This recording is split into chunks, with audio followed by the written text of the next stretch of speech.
Welcome to Workshop 1. This week, we'll be looking at mobility and connections, how we connect to our students, connect our student to each other, and connect our students to content. And our culminating activity this week will be making a mobile learning connection plan for your course or training. Now, we all have a desire to connect, and this article on campus technology talks about the need for people to connect sometimes goes a little too far with the smartphone addiction, but it's based on a premise of the need for all of us to connect with other people. Sometimes with our smart technology, we can do that in inappropriate ways, and we've all been in a restaurant or on a bus or in a place, a social situation where people could be talking to each other, but they're texting or they're walking right by you, never noticing you because they're on their phone. So we all realize we're experiencing mobile warming.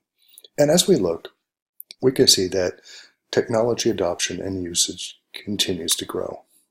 Well over 2/3 of Americans own a smartphone, and the number is even higher for college-age students, traditional and non-traditional age. Students who have a vested interest in a pursuit of their education have the corresponding technology to engage in that education.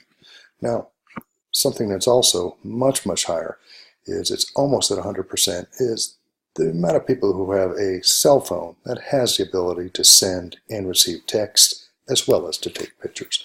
And there's a lot a student can do with just those two capabilities, right?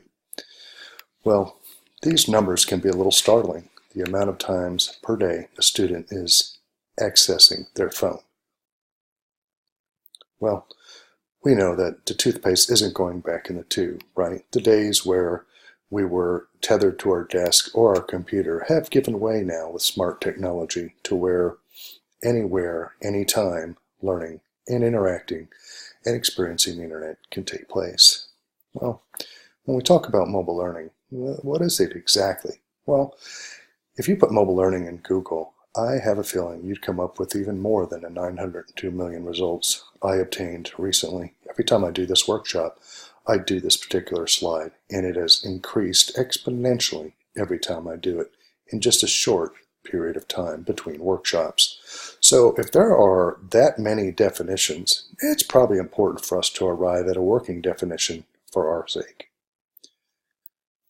Let's look at any type of learning that takes place in learning environments and spaces that take into account of the mobility of technology, mobility of learners, and the mobility of learning. Well, there's a picture of Steve Wozniak, the co-director of Apple, looking for a photo op with me when I was at Abilene Christian University as the director of mobile learning. Now, I say that tongue-in-cheek, it was rather the other way around, but I did get to spend a week interacting closely with the Woz and learned a whole lot. So this was back in 2009 when the novelty phase of mobile learning was in full bloom. After a while, native apps, new features started to proliferate the mobile landscape. And then earlier in this decade, the need for responsive design came about. And now we're kind of at that no turning back phase where mobile is fully integrated. And I imagine at some point we'll stop using the term mobile learning, much as we don't use the term blackboard learning or whiteboard learning or overhead projector learning. That just the tool then becomes an ambient part of the educational landscape. And I'd say that that's not too far off in the distant future. So how do you frame mobile learning in your institution? Well, you'll want to come up with your definition, but is it to remedy or meet an institutional need? Is it a design need? Are you an instructional designer that wants to look at ways to design courses better or chunk it for a mobile delivery? Is it for particular pedagogy? Is it a particular course you're in, or are you looking to bring mobility into your training? Whatever the situation, you're going to want to find the reason that fits you specifically. Now, one way that we found the fit at Hardin-Simmons was an institutional survey. And we asked our students, it was a longer survey, and it's a survey that I worked on in cooperation with people from the University of Central Florida. And We asked them many questions. One of them is, how often do you use mobility for learning? Well, and we found that almost half of our student body utilize their smartphone for learning several times a day. Some once a week and some more than once a week. Tablet usage was lower and the mobile apps was slightly higher than tablet usage. But it was different than trying to thrust a form of learning on our faculty to say, we think you need to use this, as opposed to saying, this is what the students are already using and here's how. And they feel that it augments their learning process. Well, we asked them, how do you use mobile devices or apps for school-related work? Well, they agreed that it helped them increase their instructor communication, increase their motivation for doing homework. They felt it increased their knowledge in the field of study, and it helped improve their school-related work quality. Well, when we took that to our faculty, of which I are one, that made an impact on me, right? Well, if our students have a tool out there that they're using and they believe that to continue using it will help them in their interaction with the course content, interaction with me, that's something I'm much more interested in providing for my students. This is the link to a survey that I'm going to ask you. I feel I can better serve you if I know a little bit about your mobile background. So I'll include this in the link in which you'll find a link to this live recording. But if you can go ahead and click on that survey, that'll give me some information about you that will be helpful to me as well. You may be familiar with the ECAR, Undergrad Student and Information Technology Report. It comes out yearly. This is the freeze from 2016. And I think what's important here is when you start to do your own survey information, then you have not only your data, but you can norm it to national data. And some of the national data that you found was students use their devices extensively and view it as important to their academic success. They prefer learning environments that are blended, and they think technology increases their learning, engagement, enrichment, and efficacy. Now, then you have your own information from your own survey, and you can take it and norm it off of national data, and it gives more credibility to your conversation as you move forward on an institutional or a course level. Now, it's also important to know what kind of faculty that you're dealing with. What's the framework or landscape on your campus? Do you have 5 faculty into virtually everything? Or do you have FAVE faculty against virtually everything? And if you have a lot of FAVE faculty, this is where information on your students, such as survey data and national norms, comes in handy. Because your 5s, they're going to jump in with both feet regardless. Here's a framework that I use. It's a community of inquiry model +1. What I like to do is look at how does mobility affect the teacher-to-student interaction, student-to-content, student-to-student, and then student-to-other relationship. Let me unpack that a little bit. Students are going to interact with content through perhaps the learning management system. They can do this on a laptop, or they can do this mobily. If they're doing it mobily, they're going to have more instances to engage with it just because they're not always around their laptop with the laptop cracked open. If they're standing in line at Starbucks, if they're hanging out, if they're sitting on a park bench, they can access it mobily, but they might not break open their laptop. Also, students can connect with each other. Students can connect with their environment, and students can connect with other.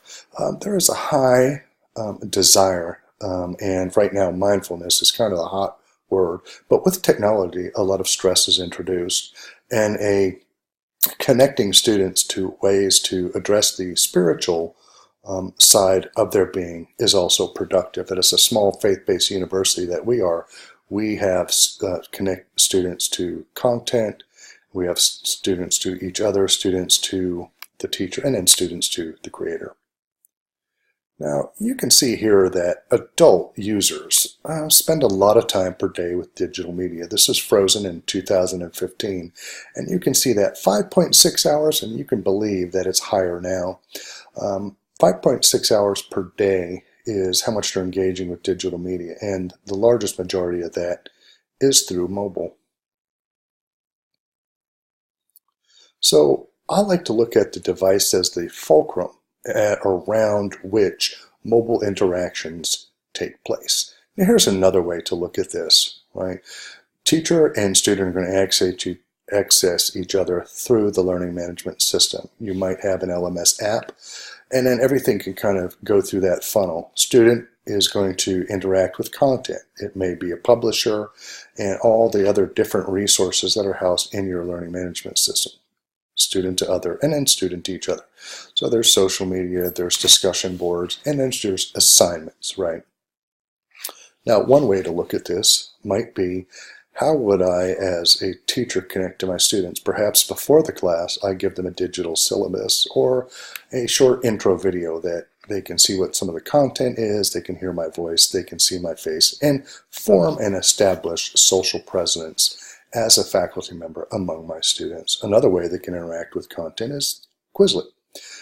So that's something that they might not open up their laptop and do, but if they've got discretionary time, they might access the LMS and open up Quizlet and start quizzing themselves and learning content in a more natural environment that they're in. And then there's social media.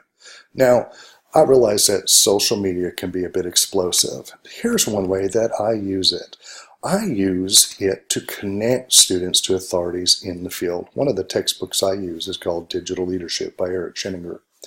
And he saw that I was using his textbook on Twitter back when I started using it about 3 or 4 years ago. And he jumped in and said, "Hey, Scott, I see you're using my textbook. If you ever want me to jump in and talk to your class, I'm happy to do it." Well, here's a guy that's impossible to get as a speaker because he's so busy, but he was willing to and did jump into my class for live Google Hangouts and Zoom sessions for free. And that's an added bonus for my students, that they can interact with an author of that magnitude and get to know someone like that through my class. And then the other is kind of a nice blank slate, right? Well, here's something that happened in 2016 that I think is worth mentioning. You're probably not going to see that on the news feed, but mobile browsing overtook desktop browsing for the first time. And I think that's an official way to say the toothpaste is out of the tube, right? Here's another way that I like to use social media ahead of time. I set up a class hashtag, and in my intro video that I send out ahead of the start of class, I also include a Twitter hashtag. And basically, if you do the Twitter thing, here's a hashtag if you want to connect. And on it, one of my students said, "Hey, I'm wondering why there's a lit review in a class called Creating on the Web." Well, how do you take that, right? Well, I use Gigi's information here with her permission. And I responded, "Great question, Gigi. I can answer that as you might suspect." Why do you think it's there? To torture us. Off we went with a good relationship, set a good tone for the class. But yeah, that could have gone the other way as well. But I like to set up connection points, and it allows students to engage in those connection points as they desire. Some students may never choose to follow the hashtag on Twitter, but for those whose Twitter is their thing, it becomes a more natural interaction in between us because they're engaging in social media already, and now class is a part of it, as opposed to just an unnatural, perfunctory experience in the learning management system. Here's a little quiz I gave in our live session: the fastest growing group of Twitter users. And we had every answer represented. And the correct answer is 55 to 60 or 4-year-olds. And we asked a question why that is, and there was many great answers. And one of the main answers is because that's where kids are going. We've chased them off Facebook, right? And they're tired of us stalking them there. And they have gone over to Instagram and Snapchat and other forms of social media. But Twitter also allows them to feel an access. And the reason that some of the 55 to 64-year-olds are migrating there is this growing reality that I could potentially interact with the President of the United States, and that may be a pro or con. Or I could potentially interact with a sport figure, and that may be a pro or con. I may interact with another person, and it may be a pro or con, but I have instant access to people that I never had before, potentially, depending on how I engage in Twitter. Now, another common way that people communicate today is texting. Students' primary language is texting. And I have a saying that it says, speak the language your learners are listening in. Well, if I would visit another country, it would be kind of, awkward if I expected people to speak my language and insisted that they interact with me in my language, right? Well, what are the implications for texting and social media? Now, I don't have a prescription for that, but I do think we need to learn the language of our learners and learn to speak in it. Now, we're all familiar with this on campus, right? They walk among us, they walk by us, and they walk around us as they're engaging in their phone. But a way that we have taken that language and turned it around is through some texting research that we have done. Now, let me tell you a little bit about a thing I call teacher text. I've coined that phrase, and I've probably heard it somewhere. I don't know. It's, I'm a teacher, and it's using text. I had a psych class of 32 students. So I split them up. I said, I'll take the first 16 volunteers who want to use teacher text, and then I'll communicate to you through texting.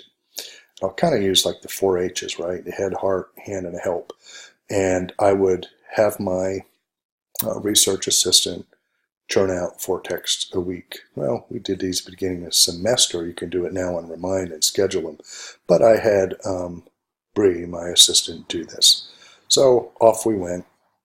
And we would throw out quiz questions, we'd throw out exam questions, we'd throw out stimulating conversation. Hey, I'm going to be at Starbucks on 14th Street if anybody wants to stop by for coffee, or I'm going to have a study session ahead of time of the exam if anybody wants to come over.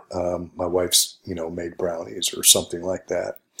And what we found is statistically the teacher text was outperforming those who were not using texting to communicate during the course. Well, and you can see that represented by the green, that they had higher scores all the way around. Now, for the final, it's pretty much dead even, because by the time I got there, those who were using text and those who were not was becoming such a disparity in the interactions in the face-to-face class that the students started to complain. And they said, hey, Dr. Ham, we want to be in on this. And I said, well, no, that would mess up my research. I'm sorry.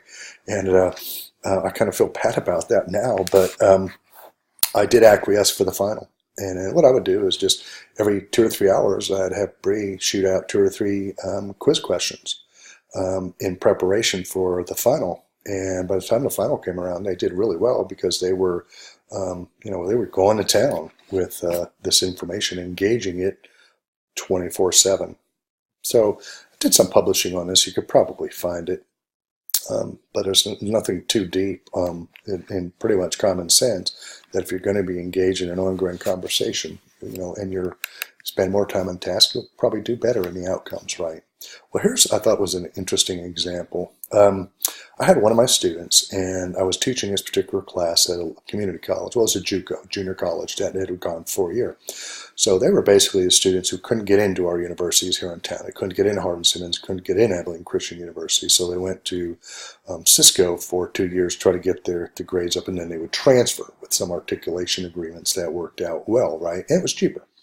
So, but the bar was low, and the expectations for these students were low, and I had kind of seeped into my consciousness as well, and I wasn't expecting too much. So I had a student say, hey, Dr. Ham, I know I missed the home fun assignment. Corny, but that's what I call it.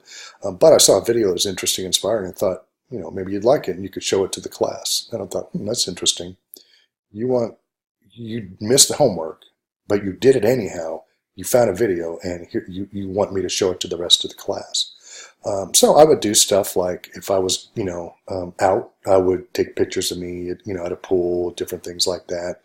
And then I would, there's an example on the right. Remember, we have a no surprise quiz. Instead of having a surprise quiz, I call them no surprise quizzes. Again, corny, but, my kids will tell you that's pretty much my vibe. On covering chapter 1 and 2, sample questions from chapter 3 on a quiz. Hope you had a nice weekend. Dr. Ham. Okay, so if you're a student and get a text like that, you can choose to ignore it, but through most of our LMSs, students can sign up to get a text message from an announcement. So I've just found out to be very intentional with that for students. It's like all of us. I mean, when CVS calls me and says, hey, your allergy prescription has been renewed and come to pick it up, that's helpful to me. I can put it on my calendar and I can make it part of something I do on my own. But when I get a text like that, that's helpful to me. So it's kind of along those lines. But it's not just convenience.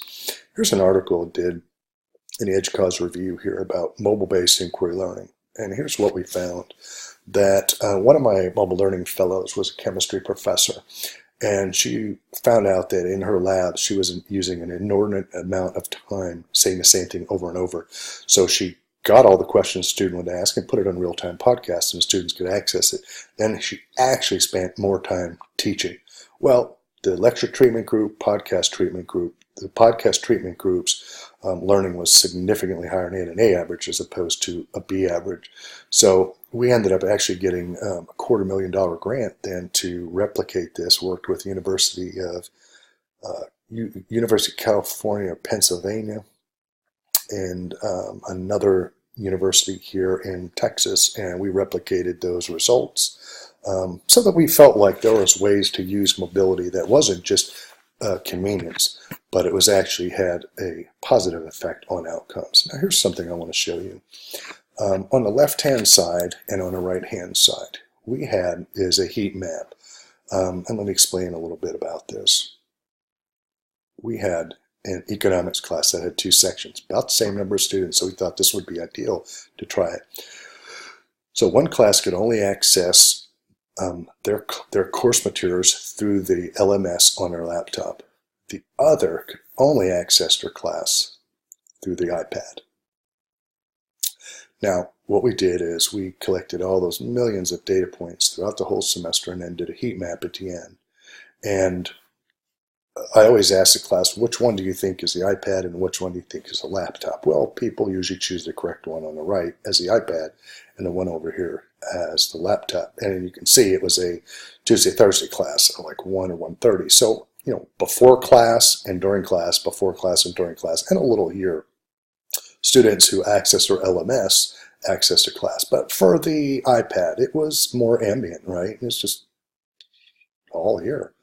And we had a little blip up here we couldn't explain. Okay, but we kept it in there just to keep it honest.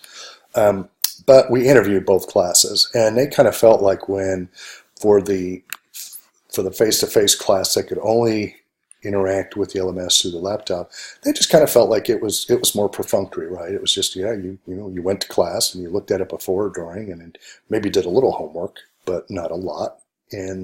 But you engaged it that way. It was more contextual. Here, it was more ambient, right? You can't really see too much heat during the class times. You couldn't really say it met this time.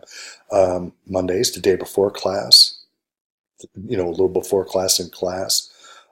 Wednesdays and then Thursdays, there was a much higher heat, if you will. And so we asked the students about that. And the ones with the iPad said, well, we use the iPad a lot.